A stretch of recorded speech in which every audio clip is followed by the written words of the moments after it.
শুধুমাত্র ভোট ব্যাংকের পলিটিক্সের স্বার্থে মূল ওবিসি তালিকায় না থাকা প্রায় নতুন করে 113টি জনগোষ্ঠীকে ধাপে ধাপে ধাপে সিপিএম শুরু করেছিল অল্প কিছু দিয়ে, তারপরে ইনি এসে এটা 113তে নিয়ে গেছেন, যার মধ্যে মাত্র 4টি হিন্দু জনগোষ্ঠী, 109টি মুসলিম জনগোষ্ঠী, যারা মূল ওবিসি তালিকায় নেই।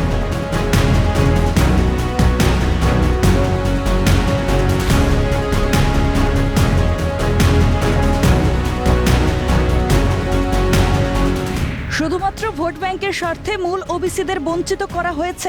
বুধবার সাংবাদিক বৈঠক থেকে এই ভাষাতেই ওবিসি সংরক্ষণ ইস্যুতে তৃণমূল সরকারের বিরুদ্ধে কড়া আক্রমণ শানালেন রাজ্যের বিরোধী দলনেতা শুভেন্দু অধিকারী।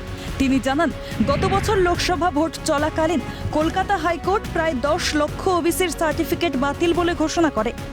গত বছর লোকসভা নির্বাচন চলাকালীন আগে পরে মাননীয় বিচারপতি তপব্রত বাবুর বেঞ্চ এবং মাননীয় বিচারপতি রাজাশেখর মান্তা মহোদয়ের বেঞ্চ জাতীয় ওবিসি কমিশনের অনুমোদনের বাইরে যে 113টা জনগোষ্ঠীকে দেওয়া হয়েছিল বাতিল করে, এবং প্রায় কয়েক লক্ষ, কেউ 5 লক্ষ বলেন, কেউ 7 লক্ষ বলেন, অ্যাকচুয়ালি টাকাটা আমরা জানি না, 10 লক্ষের কাছাকাছি ওবিসি সার্টিফিকেট বাতিল বলে ঘোষণা করা হয়। শুভেন্দুর অভিযোগ, শীর্ষ আদালতের রায়দানের আগেই ওবিসি সংরক্ষণ নিয়ে সংখ্যালঘুদের মধ্যে সার্ভের কাজ শুরু করেছে তৃণমূল। অর্থাৎ ওবিসি মামলা ইচ্ছে করেই পিছিয়ে দেওয়ার চেষ্টা করছে রাজ্য সরকার, আর এর মাধ্যমে বিশেষ এক সম্প্রদায়কে সুবিধা পাইয়ে দেওয়ার চেষ্টা চলছে। মেহবুব হাসান তিনি ফরওয়ার্ড করছেন ওবিসি সাবকাস্ট সার্ভেয়ারকে সহযোগিতার নির্দেশিকা। সুপ্রিম কোর্টের জাজমেন্টের আগে পরিকল্পনা দেখুন, আগামী সোমবার 10/3/2025 থেকে প্রতিটি গ্রামে গ্রামে ওবিসি সাবকাস্ট সার্ভে করা হবে। আমি ভিডিও ক্লিপিংটা দেখাবো, দেখালে আমার কথা আর সঙ্গে গোটা রাজ্য করেছে। তার দাবি, সুপ্রিম কোর্টের সমীক্ষা করার আদেশ দিয়েছে 18ই মার্চ, কিন্তু তার আগেই সমীক্ষার কাজ শুরু করে দিয়েছে রাজ্য সরকার। শুভেন্দুর অভিযোগ, এই সার্ভেগুলি ভার্বালি হচ্ছে এবং এগুলি মুখ্য সচিব মনোজ পান্থ করাচ্ছেন। সুপ্রিম কোর্টের অর্ডার 18ই মার্চ, সার্ভে শুরু 10ই মার্চ। এই প্রফর্মাগুলো বিডিওরা দিয়েছে এবং বিডিও অফিস থেকে আইসিডিএস আসা বিএসকে যে কন্ট্রাকচুয়াল লোকেরা আছে তাদেরকে বাধ্য করানো হচ্ছে। দর্জি কমিউনিটি আপনারা কোনোদিন কথা শুনেছেন? এবারে দেখুন, উইদাউট এনি অর্ডার, উইদাউট সব ভার্বেলি করছে এবং এটা মনোজ পান্থ করাচ্ছে বিসিডব্লিউ সেক্রেটারিকে দিয়ে। উদাহরণস্বরূপ নন্দীগ্রাম 1 নম্বর ব্লকের একটি ঘটনা তুলে ধরেন শুভেন্দু।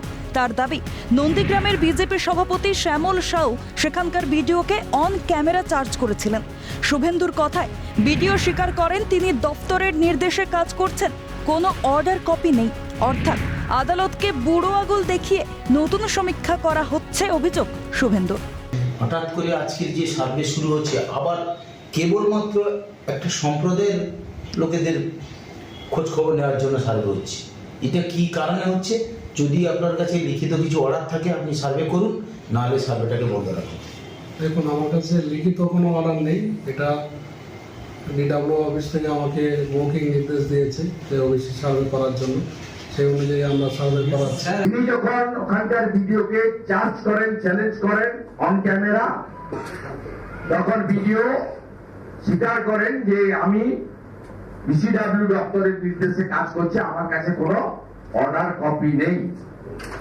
অথচ এই ধরনের বেআইনি প্রফর্মা দিয়ে সুপ্রিম কোর্টকে বুড়া আঙুল দেখিয়ে ইতিমধ্যে এই নতুন সার্ভের বিরুদ্ধে মহামান্য কলকাতা হাইকোর্টে মামলা দাখিল হয়েছে। আমাদের ওবিসি মোর্চার রাজ্যের সভাপতি অজিত দাস মহোদয় এবং আমরা পশ্চিমবঙ্গ বিজেপির ওবিসি মোর্চা পার্টি হওয়ার জন্য আবেদন করব, এবং আমাদের হাইকোর্টের মূল মামলাতে পার্টি আমাদের যদি গ্রহণ করেন মহামান্য আদালত, আমরা বলবো জাতীয় ওবিসি কমিশনকেও এই মামলার পার্টি করে তাদের বক্তব্য নথিভুক্ত করতে হবে।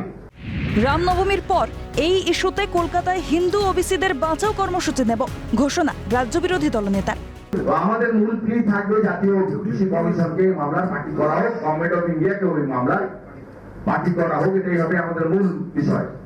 এবং রামনবমীর পরে আমাদের রাজ্যের নেতৃত্বের সঙ্গে কথা বলে আমরা কলকাতাতেও হিন্দু ওবিসিদের বাঁচাও এই স্লোগানকে সামনে রেখে আমরা কর্মসূচিও নেব, জমায়েত করব। সব মিলিয়ে মূল ওবিসিদের অধিকার নিয়ে রাজ্যের শাসক দল ছিনিমিনি খেললে বঙ্গ বিজেপি যে ছেড়ে কথা বলবে না, বুধবারের সাংবাদিক সম্মেলন থেকে সে কথা স্পষ্ট করেছেন শুভেন্দু অধিকারী। ক্যামেরায় গোপাল তপাদারের সঙ্গে সায়ন্তন ভট্টাচার্যের রিপোর্ট, ক্যালকাটা নিউজ।